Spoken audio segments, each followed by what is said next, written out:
Magandang araw, Hatis! Tag-ulan na naman at magsopas tayo. Masayang-masaya nga pala ako ng mga araw na to dahil nandito yung mama ko. At sa naaalala ko, more than 8 years na nung huling beses na nagkasama kami sa bahay. Nasa Lucena City kasi siya habang ako andito naman sa Cavite. Binibisita ko naman siya pag may pagkakataon, yun nga lang, hindi ako doon natutulog. Bali, umuwi din kasi kami ng asawa ko sa bianan ko at doon na kami natutulog. Bali, nakasama ko nga lang yung nanay ko nung grade 1 ako hanggang second year high school tapos nag-transfer na ako sa Unisan, Quezon. Bali, sobrang hirap na kasi ng buhay namin noon kaya hindi na niya ako kayang pag-aralin. Kaya nung nagbakasyon at umuwi yung tito ko, nalaman niya yung sitwasyon ko which is kapatid siya ni mama, naawa siya sa akin at pinag-aral na lang niya ako. Grabe, sobrang hirap noon. Doon ko nalaman na ang hirap palang malayo sa magulang. Naging malapit ako sa gulo at walang nagtatanggol sa akin. Naalala ko pa noon may kapitbahay ako, nag-away kami tapos ang sinabi niya sa akin. Ang sabi niya, hindi ka naman mahal ng mama mo kasi hindi ka niya dinadalaw. Which is naalala ko kasi nung bata pa ako, may nagalit sa aming kapitbahay at nagtanggol kami ni mama. Pero nung sinabi sa akin yun nung kaaway ko, natameme ako.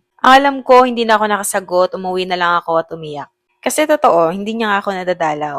Siguro dahil busy siya noon sa pagtatrabaho, sobrang hirap kasi talaga kitain ng pera ng mga panahon na yun. Pero never ako nagtampo, hindi ko nga naisip na hindi dumadalaw si mama eh. Pero hindi mo maiiwasang masaktan sa isang bagay na totoo naman talaga nangyayari. Looking back, ang tatag ko palang tao noon. Dahil sa dami ng mga bad experiences ko. At the end of the day, pinili kong maging mabuting tao. Kaya sa mga kagaya kong malayo sa magulang pero tinutulungan naman kayo ng magulang nyo, ay huwag niyong sayangin yung pagkakataon. Piliin yung gawin yung mabuti, hindi lang para sa ibang tao, kundi para sa mga sarili nyo. So yun lang, see you in the next one.